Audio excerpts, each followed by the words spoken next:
Éric Varroquet, un des cofondateurs d'Epsilon Melia et directeur d'Epsilon Melia.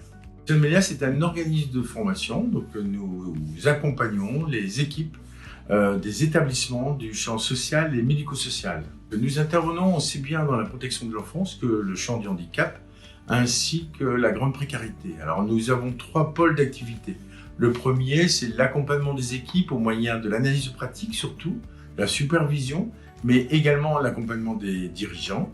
Nous avons un deuxième pôle qui est la formation continue. Et puis nous avons un troisième pôle pour ce qu'on appelle la gestion de crise, c'est-à-dire qu'on nous sollicite à l'occasion d'événements potentiellement traumatiques ou pour les équipes ou pour les personnes accompagnées.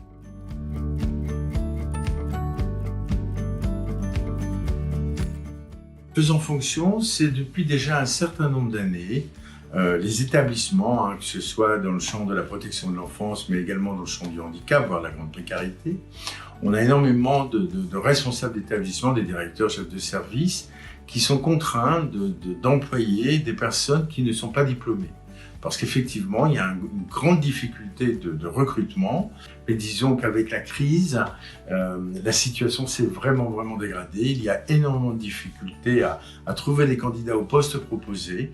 Et c'est de là, en partageant avec des responsables d'établissement, des chefs de service, que nous avons eu l'idée de mettre en place une formation destinée à ces personnes, à ces professionnels qui n'ont pas de formation initiale dans le champ du travail social.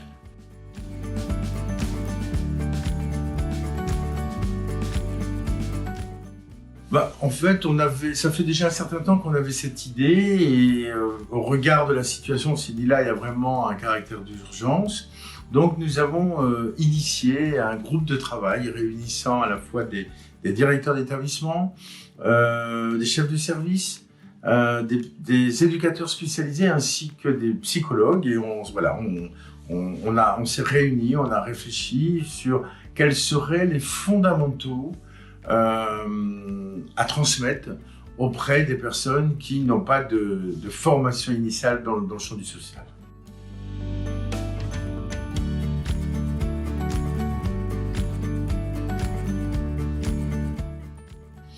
Oui, c'est ça. C'est-à-dire que, bien évidemment, les faisans fonction bénéficient d'un accompagnement de leurs collègues ainsi que des chefs de service. Donc, c'est des gens qui occupent pleinement la fonction et qui ont pu acquérir des compétences sur le terrain.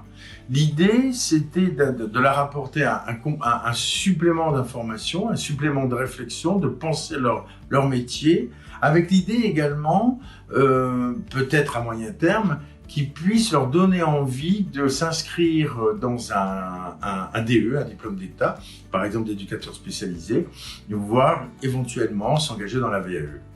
D'où l'idée d'ailleurs, dans le cadre de nos formations, dans un deuxième temps, de pouvoir les accompagner au niveau des écrits pour une VAE.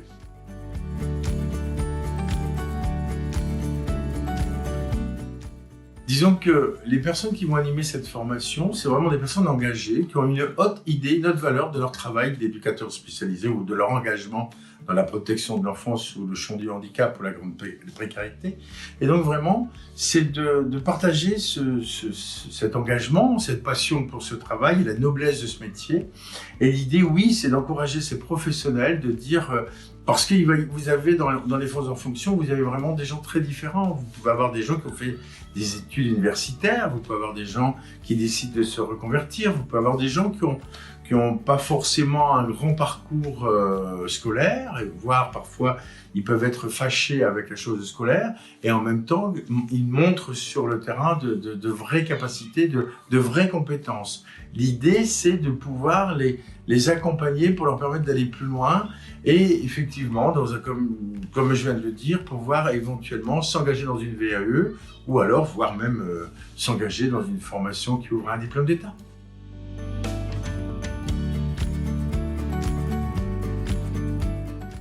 Exactement.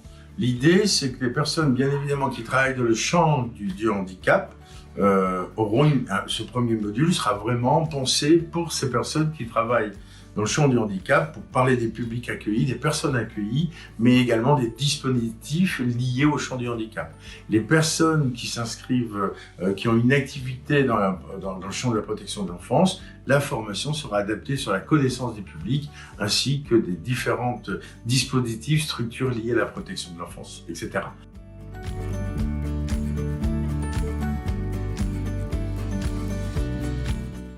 Alors, nous, à Ipsen-Ménia, on travaillait déjà avec l'association Jean Coxet dans le cadre de formation pour les équipes ou de l'animation de groupes d'analyse pratique. En fait, j'ai été mis en contact par une connaissance commune avec le directeur général de l'association Jean Coxet, monsieur Lucas Perrault, dont je savais qu'il avait le souci de proposer une formation à l'ensemble de ses collaborateurs faisant fonction. Et de là, ensemble, nous avons mis en place cette première promotion. L'enjeu, c'est de mesurer l'impact de cette formation sur les pratiques des professionnels. Oui, nous avons déjà plusieurs demandes de responsables d'établissement pour mettre en place cette formation, aussi bien dans le champ du handicap que la protection de l'enfance que la grande précarité. Donc effectivement, nous avons déjà des demandes et des projets pour la mise en place de cette formation.